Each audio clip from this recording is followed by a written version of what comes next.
All right, well, let's get into it's time for another classic JP and the Beans top 5. These are going to be our top 5 movies and or shows that we are most excited for in 2025. Beans, you go first. Yes. So, yes, top 5 2025 movies and show predictions at number 5.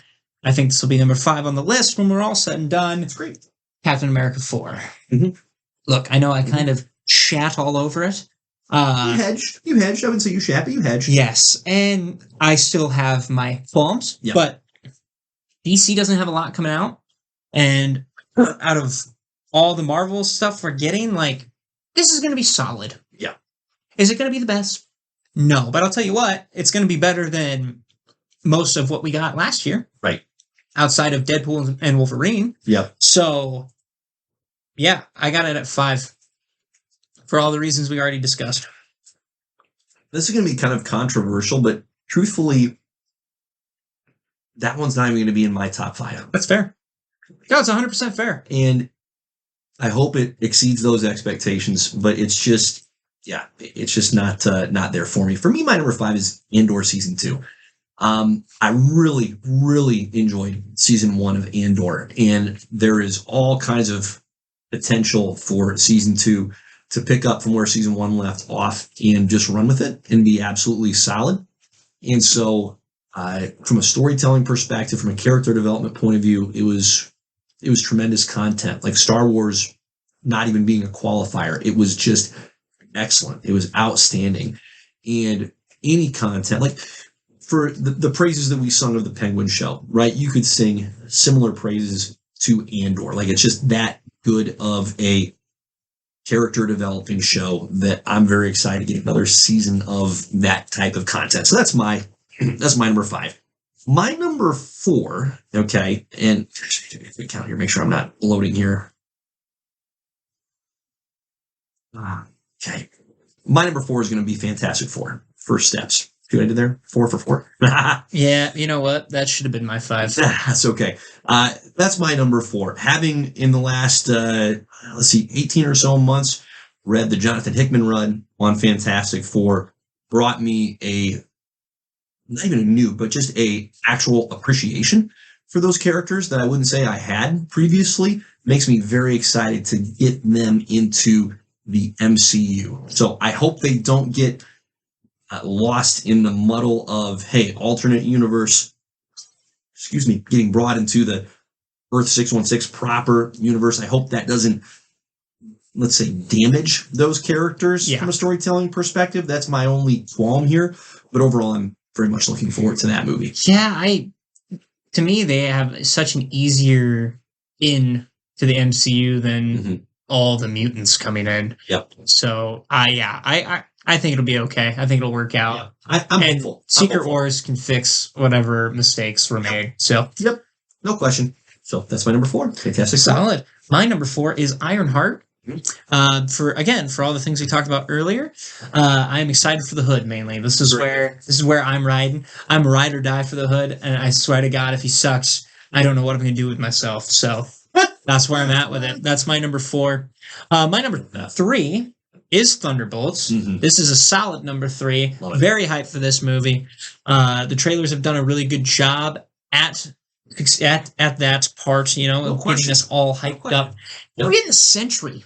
Oh, that's the most exciting part of all of it. To be honest, I like Bucky, don't get me wrong, but we're getting Sentry, we're getting new characters, fantastic. That's my number 3. More time with U.S. Agent. That's true too. Cool. Yeah, it's a crime that Thunderbolts won't end up on my list as well. So wow. Sorry, I know. Mission Impossible: The Final Reckoning is my number 3. So I love the Mission Impossible movies. They are just ceaselessly entertaining, and it's one of the few movie franchises that every few years I'll come back to and rewatch because they're just so dang entertaining. So all the respect in the world to Tom Cruise and his collection of cast members. They put on a great show, and I'm very excited for this, the maybe final mission. My number 2, Daredevil Born Again. Can it be March already? It's not. I would like it to be because holy smokes. Truly, I need to pinch myself. We're here. Charlie Cox I know. Vincent D'Onofrio. It's been so Are you long. kidding? I know. Are you kidding? John Bernthal? The drought is almost over. Oh my gosh.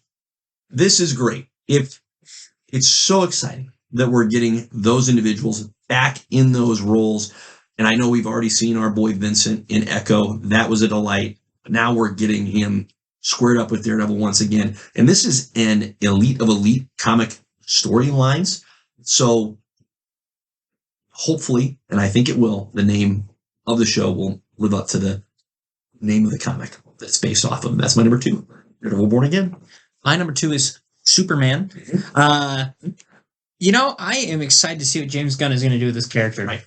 That's kind of where, because like I said, I've never been a big Superman guy. Right. When it comes to DC, Yep. Superman always kind of vanilla, and you need one of those guys. Sure, the straight man. Yes, exactly. So I understand where Superman's value is. I have just never been one of those guys that like, oh my god, he can do everything. It's awesome, right? Yeah. Yeah. But with James Gunn behind the wheel, I might actually get into Superman. Yep. I've always been more interested in his rogues gallery than anything Mm-hmm. with him himself. So, Right. Yeah, I got Superman at number 2. That's great. My number 1 number 1 side. is Daredevil, Of course. Born Again. Okay, I'm Great spot already for it to be. yes, and I'm already guaranteeing I know what your one is. That it makes sense. Yeah, we're just flip-flopping. Yes, exactly. So, for all the reasons we already discussed, Daredevil is going to be amazing. Yeah. We're finally getting back to the grit. I think Muse is going to be Oh my. perfect. The Goodness fact that gracious. we're going to get a reluctant team up between Kingpin and Daredevil, Mm. and just Kingpin trying to figure out when he's going to backstab Daredevil, and Daredevil waiting for the backstab. Bullseye, I think, is somewhere in here. You got the Yeah, Punisher roaming true. around. Like, Yep. they got some dudes in this movie or in this show that are Right. coming, and I'm so glad we're taking all the things that worked for the Netflix shows Yeah. and we're making them canon. Yep. No question. No And question. and then the other thing that you have to think about too is how this is going to impact Spider-Man moving forward, because you know it's going to. Yep. So to have Daredevil with Spidey, we're here. I'm so Oh, man. pumped, dude. I'm so pumped. That's my number 1. I love that. Well, it's a worthy number 1. Yeah, my number 1 is Superman. And partially not just for the character of Superman. Okay. I am, in general, I err on the DC side. Not saying that it's better. I just have read more DC content on the comics side. Love the Marvel content as well. But I would love for DC to get out of its own way in the movie making business. And this movie, the weight upon it is enormous. It is. Because if it completely flops, listen, there's no reason why they can't pull the plug. It's not like they're too far down the line on production of other DC works, right? Matt Reeves' Batman, for example, can just keep doing its thing. It's not tied or tethered in any way to the success or failure of this movie. This movie doesn't have to be the best movie we've ever seen, but it's got to work. Yep. And I do think that it's going to. I'm hopeful that it's going to. But I'm very much looking forward to seeing what it is that James Gunn has in store, because if nothing else, what that man has done well, both in the Marvel side and then with the Suicide Squad, is he has handled a large cast of characters in movie after movie after movie and made it work at a very high level. And I think that's probably the best thing that could be done for Superman, because he is that one character where expectations have never been his friend. I still carry the torch for Man of Steel being a good movie, not the best, but a good movie. And I think expectations hurt that movie in so many ways because we all come into a Superman movie with some idea in our mind of what it is that Superman should be or is going to be. Guardians of the Galaxy, dude, none of us knew. Like, Right. Excuse me? There's a raccoon in a tree. What the flip is going on?